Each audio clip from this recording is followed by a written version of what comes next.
Welcome to the podcast. Now that I'm engaged, how do I get married? I'm your host, Kevin Dennis. And I'm August Joker, co-host and brand manager at Fantasy Sound Event Services. In addition to leading the charge at Wedding IQ, I also run Fantasy Sound Event Services, a lighting and entertainment company based in Livermore, California, that I founded over 35 years ago. Each week on this podcast, we'll explore a new corner of wedding planning so you can prepare for your I-dos without the stress. From budgeting to booking vendors to the day of drama. Let's talk smart wedding planning. All right, folks, welcome to another episode of Now That I'm Engaged, How Do I Get Married? And August and I are going at this one alone today because we are going to take on AI.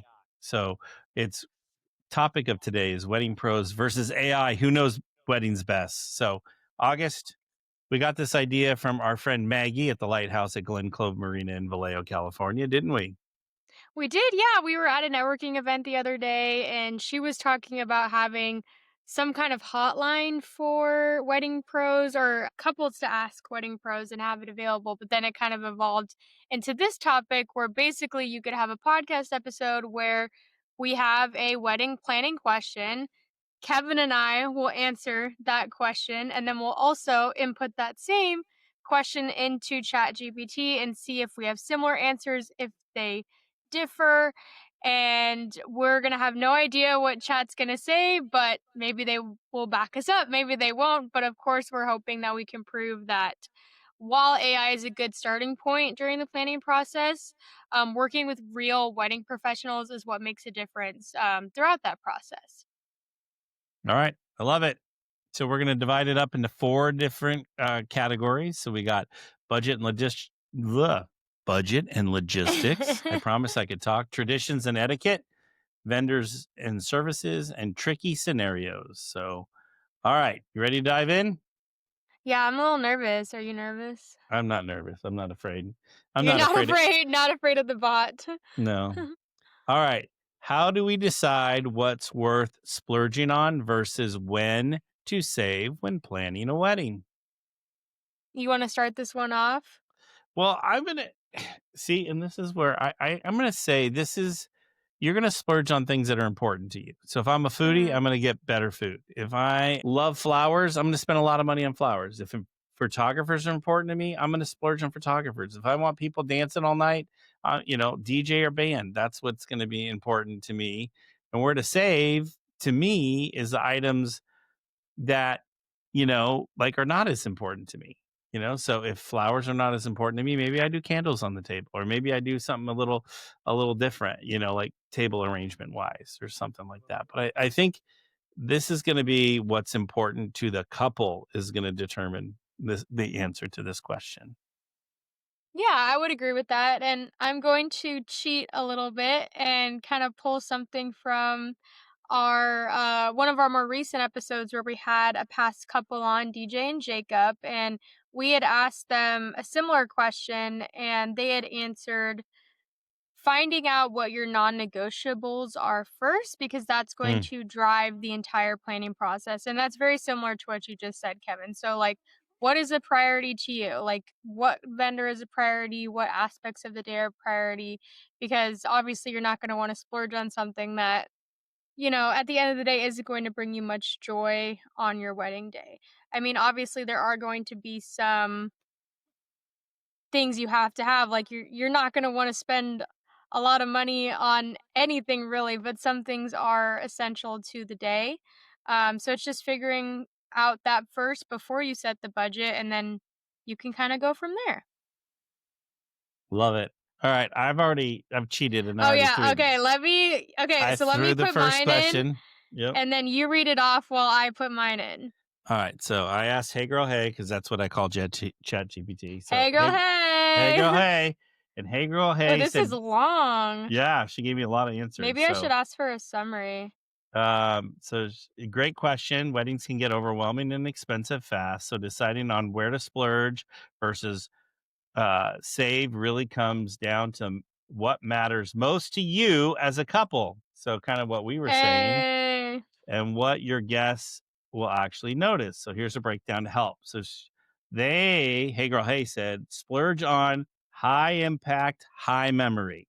So Ooh. photography, videography, entertainment, DJ bands, food, beverage, and venue if it sets a tone. And then Hey Girl Hey said, save on beautiful but less critical. So like imitation stationery, favors, decor extras, cake. But in her decor extras, she said ceiling drapery. So I fully disagree with her on that one because we cannot buy enough ceiling drapery to hang in ceilings right now. Yeah, even though that's the big trend. But to be fair, like to your point, Kevin, like have we not been seeing a lot of AI generated photos of that style? So it's yeah, almost like it's working, they're working together. yeah. So, and then did I say decor extras and cake? I said that, right? And then she said, pick your top 3 priorities, what matters most to you, not Pinterest. Splurge there and then save on the rest. Think of guest experience first. And man, it's like, Wow. hey girl, hey knows me. She knows She's what I, probably listening to you. yeah. Says they'll remember food, music, and fun over chair upgrades or charger plates. So that'll make our friends at Trend mad. Um, and then it says rent, reuse, or repurpose. Florals from for the ceremony can be repurposed for the reception, which we see a lot of couples doing anyway. Yeah. So that's what Hey Girl Hey said. That's what I call ChatGPT. But Yeah. what did your girl say? So yeah, Kevin calls his chat GPT Hey Girl Hey. I call mine Miss Girl. So Miss Girl, I feel, has a very similar answer. So she gave me a very long answer first, so I decided to give you guys a summary instead. But intro, she said, great question. Deciding where to splurge versus where to save really comes down to your priorities as a couple. Is this word for word what yours said? What? Say where now? Is this word for yours It's what your similar. answer was? No, it's similar but different. Where to save really comes down to your priorities as a couple and what Nope, will matter mine's different. most on your wedding day and beyond. Here's a helpful framework to guide you. So I'm just going to read the 4 bullet points and then I'll read you the summary that I asked for. So 1, identify your priorities. Ask yourselves, what are the top 2 to 3 things we care about most? Number 2, common splurge worthy areas. Couples often find these investments worthwhile. Smart places to save. There are plenty of ways to cut costs without cutting joy. Balance tip. Think about the guest experience versus personal keepsakes. So, summary, when planning a wedding, splurge on what matters most to you as a couple, like photography, music, food, and lighting, since those impact memories and guest experience. So that was Save, similar. yeah, very similar. Save on areas that won't be as noticed, like favors, stationery, extra decor, or oversized cakes. Focus on your top 2 to 3 priorities and let those guide where you invest versus cut back. That's literally what we said because we said, like, what matters to you most, what's going to guide the entire process. So I guess we'll call this round a tie. Tie goes to us. Yes. All right. One wedding pros, one AI. All right, next question. How do we handle unexpected costs that pop up during a wedding planning? The planning of a wedding. How do we handle it, August? I guess my take would be is that we should go straight out the gate expecting that there are going to be unexpected costs. So maybe allocating an area in the budget for surprises. Like a certain percentage of the budget is for unexpected things. And at the end of the day, you get to the end of the process and there wasn't anything expected. You just have this nice little extra percentage of cash that you could spend on something else, like maybe the honeymoon or, something that maybe you were putting on the back burner and you weren't ready to pull the trigger yet. You can with that extra amount. There's a funny little meme that goes something along the lines of I'm planning 2 weddings, my Pinterest wedding and my real wedding. And Yeah. so I think The one that's a in my lot. head and the one that's Yeah. that's gonna happen. That I can Yeah. actually really afford. So I think the thing that to handle the unexpected costs is I think you got to do some research ahead of time to really try to Mhm. find out what things cost. So when you are putting together your budget, like today I met with a client and they were clueless on what things cost and were expecting things to cost a whole lot less than they did for what the photo that she was asking me to quote her for. And maybe Hey Girl Hey and can help you, little Mr. Chat GPT can help you there. Um, Well, the Knot is a good resource for some of this stuff as well. But you got to remember the thing with the Knot is they take our whole country and they take it into one. And so you're going to get like numbers for weddings across the country, but yeah. they also have a feature. What I was told is you can take it down to your region. And so that'll help you if you take it down, like for us, we're in the Bay Area. So you take it down to the San Francisco Bay Area, that'll give you more realistic cost. So, so that's the biggest thing, and I think having a buffer in your budget. So, Hmm. maybe some percentage points that you can just know that you have wiggle room to go over, and then maybe you spend a little more on lighting and decor and you do a smaller cake, or, whatever it is. I think that's a good way to do it. So, Well, and I think to touch on another point too, Kevin, you were saying is like, I think most couples kind of go into this process like being completely new to weddings in general. So there's a lot to educate yourself on in a short period of time. So I think hiring a planner makes that a little bit easier, having yeah, someone to guide you through the process so you're not, I mean, you're already going to be stressed regardless, right? So why not use that stress a little bit and have someone who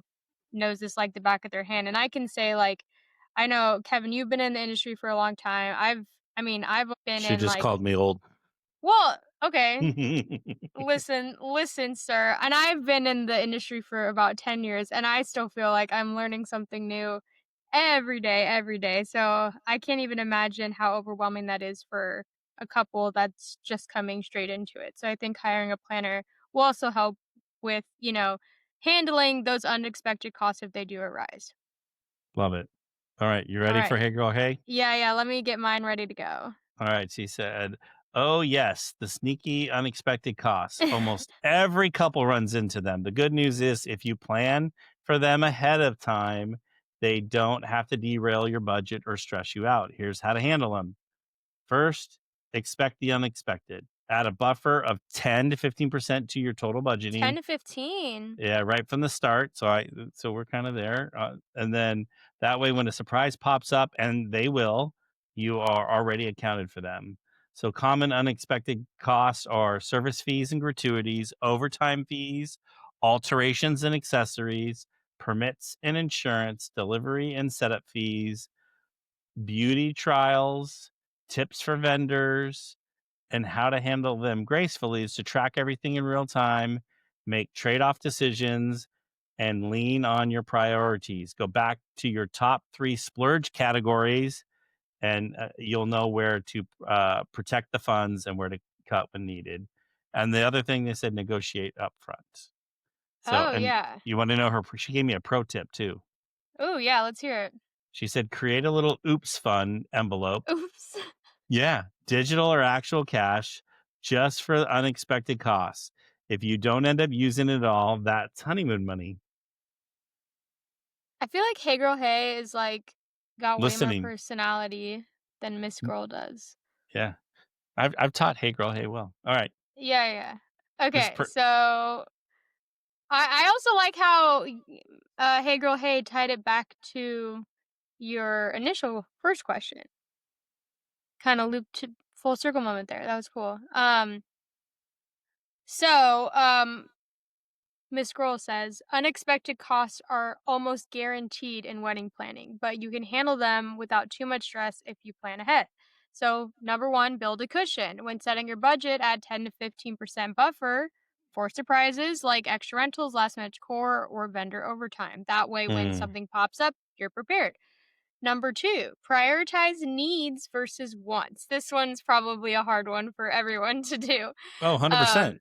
if an unexpected cost comes up, ask, is this essential, like permits or service fees, or is it just nice to have, like extra lounge furniture? Cover the must haves first and adjust the wish list items if needed. Number three, communicate early. If vendors suggest add ons or changes that affect costs, ask questions up front. Is this required or optional? What alternatives do we have? Staying proactive keeps costs from snowballing. Number four, reallocate smartly. Sometimes it's not about spending more, but shifting funds. For example, scaling back on favors or printed menus could cover a delivery fee you didn't expect. And Mm. our last tip, keep perspective. Most couples face a few surprises, so don't let it throw you off. With a buffer, flexibility, and open communication, you'll handle them just fine. And I had a quick tip, but it wasn't as cute as the Oops Fund. That was cute. Um, Miss Girl says, quick tip, plan for surprises, protect your must haves, and stay flexible. You'll be ready for anything. Ew. Hey Girl Hey does have more personality than yours, huh? Yeah, I'm like, okay, Miss I've Girl, trained maybe I should tell her that. You're like a little bland. Sorry. I've trained her We I've need some trained more. I've trained her well. Yes, you have. All right. Okay, So, let's. what do you think? I Similar? felt that was similar.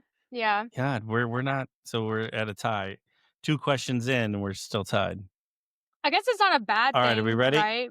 But I feel like we No, should no, be because more in depth and more, I don't know, I guess we're not also talking to a specific couple, right? Like if we were answering a specific couple's questions, it would be more personalized towards them and their certain, 100%. certain experience and We're certain we're situation. answering in generalities. All right, here we go. Generality. Yeah. Here we go. Traditions and etiquette. Okay. Ooh, the big one. You ready for this one, August? Here we go. Yes. Should Yes. we do a first look or wait until the ceremony aisle moment? Honestly, I feel like this one's pretty 50-50. But I guess like what we should answer is what are the pros and cons of both? So a couple can weigh which one fits better for them. And I feel there's I a think lot it of logistical reasons why you should do one or the other, but I think ultimately you should decide like the feeling that you want, right? So I'll give you an example. My wife and I got married on December 31st.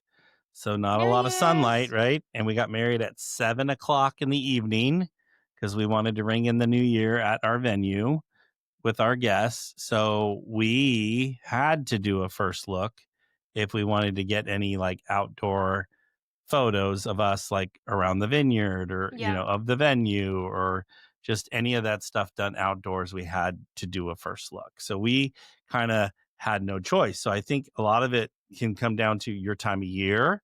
I think a lot of it can come down Mhm. to your venue.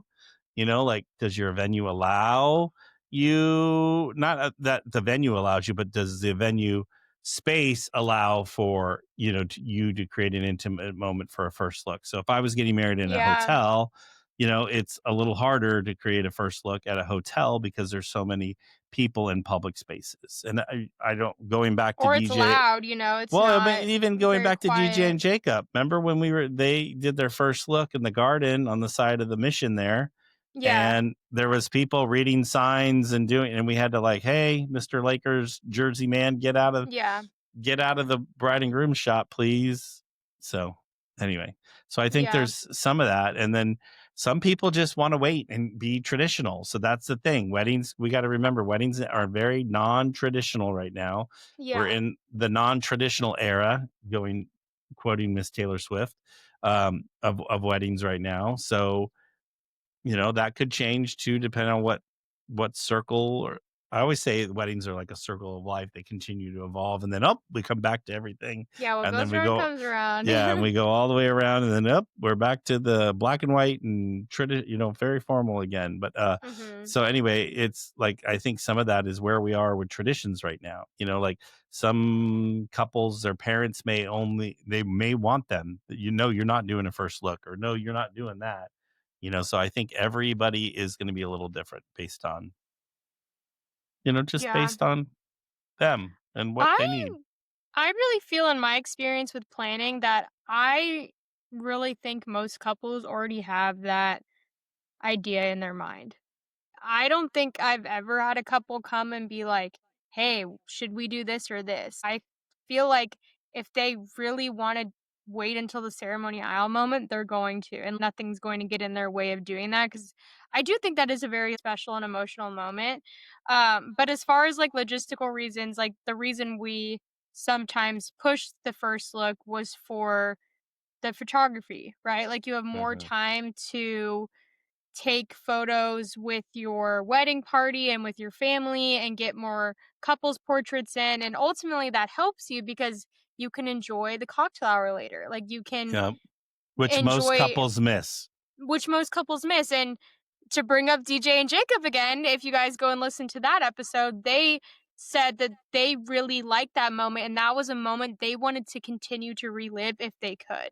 And Hmm. they felt that that's when the wedding really started and that they got to mingle with family that they never see, and it was really special to them. So I think now we see what Miss Hey Girl Hey has to say about Oh, that. I already asked her, so I'm Oh, ahead. okay, okay. You go ahead. You go ahead. All right. So, Hey Girl Hey said that's one of the biggest decisions couples face. And honestly, there's no wrong answer. It just depends on the vibe you want for your day. Let's break it down, she says. All right. Doing a first look, she gave a pros and cons list. So, pros, you have a private moment together. It'll calm your nerves and give you space to soak it all in. More photos done early, Mhm. more flexibility with the timeline, and more. Another pro is emotional release. Many couples find that they're more relaxed walking down the aisle after doing a first look. Oh. Cons, you won't have that traditional aisle reveal moment, and hair and makeup might need to be touched up after happy tears. So, and then we have a list for waiting for the ceremony aisle reveal. So the pros is that classic dramatic moment, it traditional and anticipation. So, but I still think you get the anticipation with the first look Yeah. and emotional buildup. So I call a little BS on both of these because I think you get Yeah. I think you get that with the first look. And then cons, you'll need to fit more photos into cocktail hour, which can cut into mingling time. If Mhm. nerves are high, you won't have had that chance to calm each other down beforehand. So, how to decide? She said, if you value maximizing time with guests, go first look. If you value big emotional aisle moments, wait until the ceremony. Some couples do a first touch, holding Right. hands around the corner, reading letters to get the calming benefits without a full reveal. And then she wants to draft me a timeline example of both scenarios. Oh, wow. She's Okay. very helpful. Hey, girl. Hey. Yeah. All right. What did your girl say? Okay, Miss Girl said, "That's one of the most common wedding questions, and there's no wrong answer. It really depends on your priorities and personalities as a couple. Here's a breakdown. So, one, why couples choose a first look. So, private moment together, you get to see each other without all eyes on you. Many couples find this calming and special. Timeline flexibility, photos can be done earlier, giving you more time to enjoy cocktail hour with guests. Less nerves. It helps shake off jitters before the ceremony. So, very similar to Hey Girl Hey, why couples wait for the aisle, the traditional feel. Many couples love the anticipation of the grand reveal at the ceremony. Emotional impact. Walking down the aisle can feel incredibly powerful and cinematic when it's the first time you see each other. First time was italicized. Family guest expectations. Sometimes families lean towards tradition, and this can honor that. And then the last things for you to consider, your timeline. Do you want a longer cocktail hour or more photo time later? Your personalities. Do you prefer a quiet, intimate reveal or a dramatic public one? Your vision. Which moment do you imagine when you picture your wedding day? Bottom line, a first look gives you intimacy and efficiency. The aisle reveal gives you tradition and drama. Either way, it will be magical. You just have to choose what feels most you. So yeah, Love it. I feel like I like your little BS meter or Yeah. I call the little well, because it's the no, it's same. true. I Yeah. agree with you. I do. So I'm gonna give us the win on that one. So Yeah, we it was a close tie, but no, not nice close try, tie. hey girl. No, I'm just saying, hey girl, hey tried, but there's more to it, and I think you know what it is with this one, Kevin. I think it's because it's more of a emotional Mm. like decision that us as human wedding pros can get deeper into that meaning than AI could. And that's just Just a I thought. love it. All Yeah. right. The next one. How do we politely word adults only invitation for our wedding? Dun dun dun dun. Dun, dun, dun, Leave dun. your leave the little shits at home is what Yeah. that's what you should I I think that's what you should write on your invitation, but that is not polite. So, There's honestly online, there's like a lot of cute things I've seen before. I know. It's funny because we did an adults only wedding because we had 219 guests. And so to add more, to have everyone bring their kid would have swelled it up really Oh quickly, yeah. really fast. And so it's one, it's a financial decision. Two, it's sometimes a logistics decision. My venue only holds 150 people. So if I invite kids, then I'm not being able to invite everyone I want. So but I will say going when we got married, we had some people that were mad at us and some people that thanked us because they wanted a night alone away from Yeah. just like an adult's night out to have fun without their kids. And so I think you're going to, depending on what all your guest situation is, it's like if everyone has babysitters, an opportunity to do it, I would love to have a night out with my wife instead of having the kids around, to have that moment. We're to get more clarification, were the people that were upset with you like really close family? Because I could see like maybe it's your Okay, immediate niece so or nephew Nolan, my son or Nolan was there, and then my two nieces and nephew were there. So there yeah. were four kids, but they were all part of the wedding party. And they were So that's my different. that's my sister's kids, and then my Yeah. actual son. Nolan was the best man at my wedding. Um, Aw. but so but it was like more like cousins and yeah, and then like some of their kids were like 12 and 13 and they were mad that they weren't invited, but we just wanted to have more of again, it was logistics because we were running out of space at the venue we were having. And it's almost like Well, and you said financial too, like that's a well, lot, you know? and we weren't really looking at it. It was more like, all right, if we let one person or a handful of people invite Yeah. their kids, then all of a sudden we have to, it just like opens Pandora's box and you got to do it for everyone. So there's no getting around it. So that's why we made the decision. I would love to go back and look at our wedding invitation to see how we worded it, to be honest with you.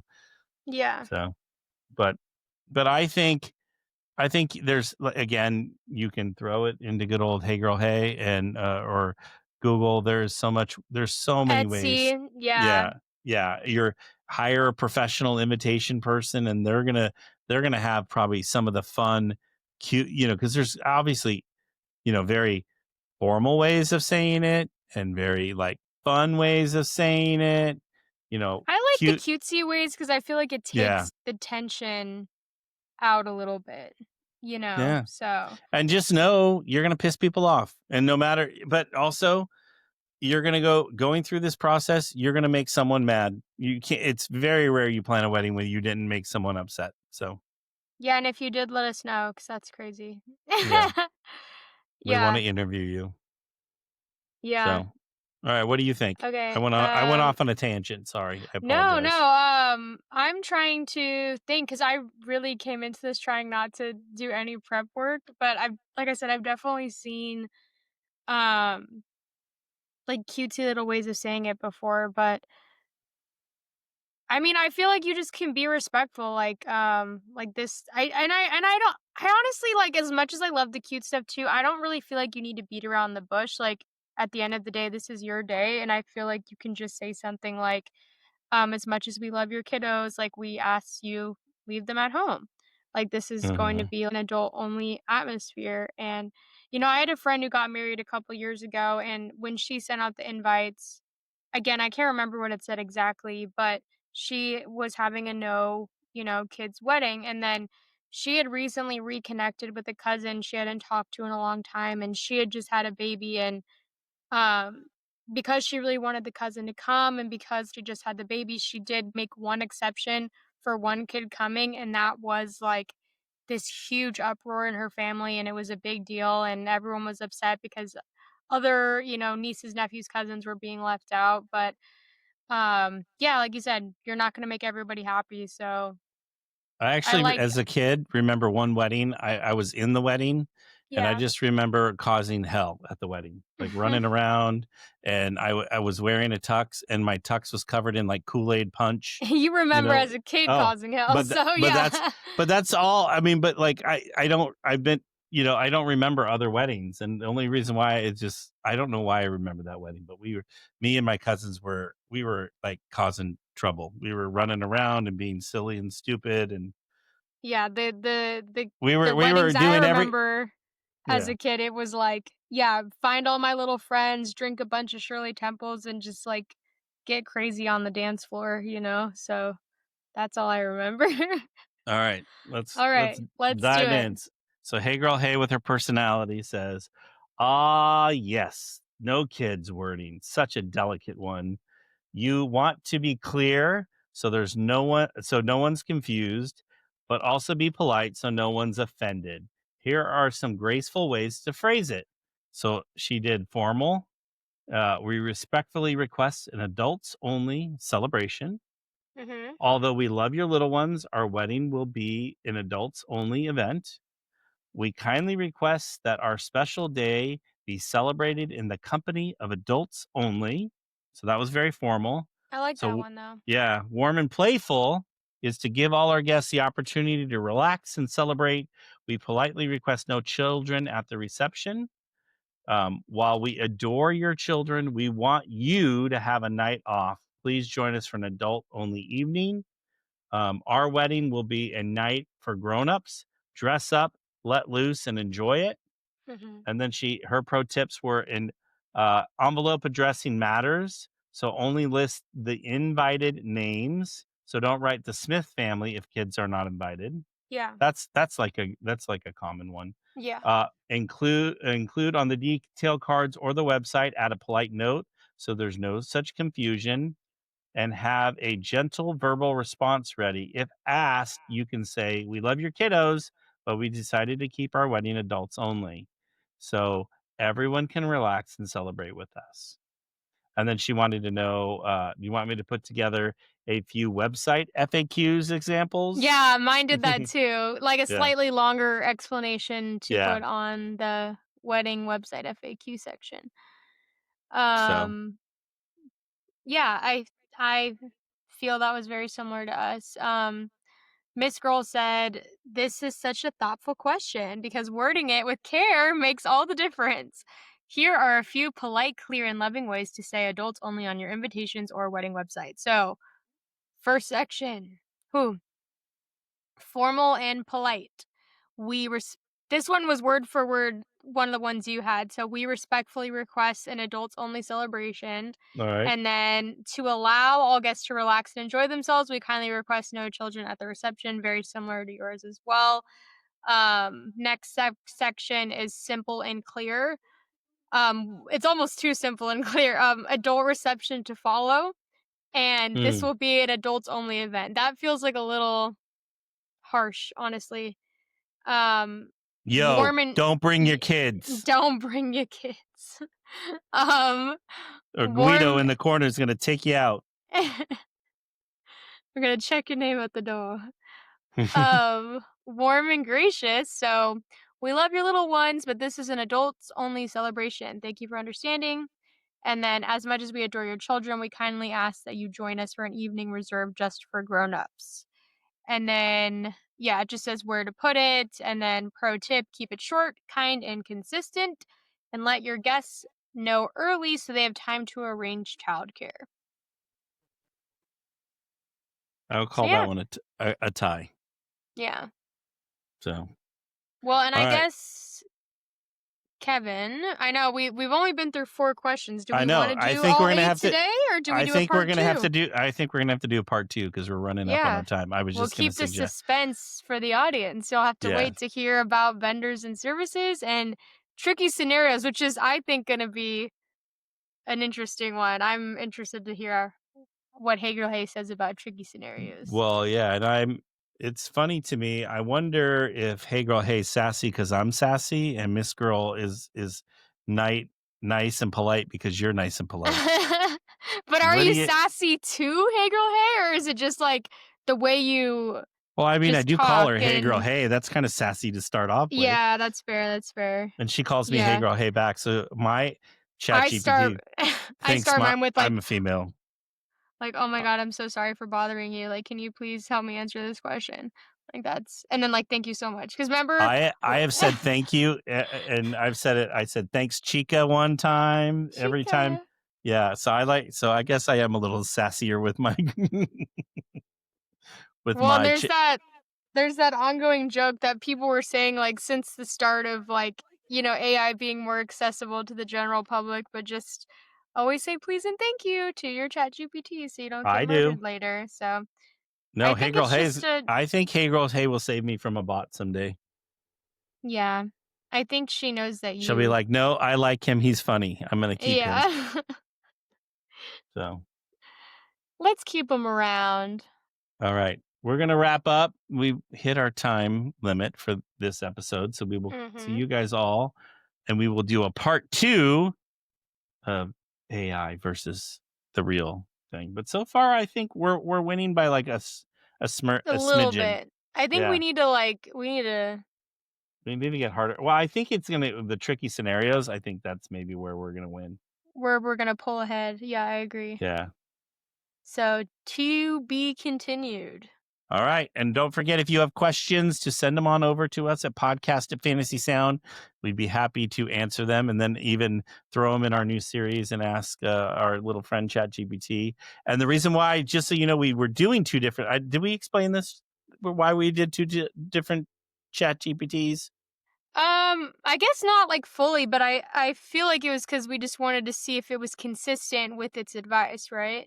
Yeah. And that because ChatGPT creates responses based on you, your personality, and you yourself. So we wanted to see how different ours are. So far we've had some Well, yeah, similarities and some differences. So I think the approach and like the general answer was the same. I think it was just like the way it was said was different, which is what you would hope, right? Because I think we just want to make sure, like, you don't want to be asking chat these questions if they're going to be giving everyone a different type of answer. well, and I came up with this because someone said, "Oh, I threw this in ChatGPT and you got this result." And I'm like, wait, I threw something similar in ChatGPT and got a totally different result. So that's what started us down this rabbit hole of going Well, and I through think at the end of the multiple. day, too, people have said, like, chat GPT is unreliable. And there's times where, and I will say this, like, I've put stuff into chat GPT asking, and I'm like, that's not correct. And I'll like tell chat GPT, like, hey, that's wrong. And, well, and one time too, I was like asking about like Instagram captions, but it was only saying like bride and groom Mm. in its answer. And I was trying to tell ChatGPT, hey, that's a little homophobic. Like, I feel like it needs to be like general. Like, we don't say bridal party, we say wedding party, right? So I was kind of coaching ChatGPT, like, hey, we need to make sure our language is inclusive. So, yeah, I mean, like we said at the beginning, it can be a tool to provide a good starting point in the planning process, but it should by no means be your end all be all for everything. No, no, not at all. No. No. All right. Well, we're going to wrap it up there. We will come back with everyone with part 2, and maybe we'll do a part 3 and 4, and we'll just continue this series down the road. Yeah, But I like it. yeah, it was fun. So thank you, August, for being here. Thank you, Kevin. You're always such a great co-host. So Oh, thank you wow. for, Thank yeah, you. I you're appreciate welcome. that. You're a good I, co-host as well. well, I try not to annoy. My whole goal is to not annoy you, and that hopefully some days I succeed and sometimes I don't. You do not So. annoy me. All right, folks, we'll see you next time on another episode of Now That I'm Engaged, How Do I Get Married? Bye. To our listeners, thank you for tuning in to another episode of Now That I'm Engaged, How Do I Get Married podcast. Brought to you by Fantasy Sound Event Services. I hope you enjoyed listening to this episode. Please get in touch with me or August if you have any topic you would like us to cover. Or if you're struggling with your wedding planning, please be sure to submit a question to podcast@fantasysound.com. I encourage you to check out our other episodes on Apple, Spotify, or wherever you listen to your podcast. And if you're a fan, we'd love if you would subscribe to the podcast and leave a review. It helps others find our podcast so that they can learn from our guests too. And to everybody listening, Happy wedding planning!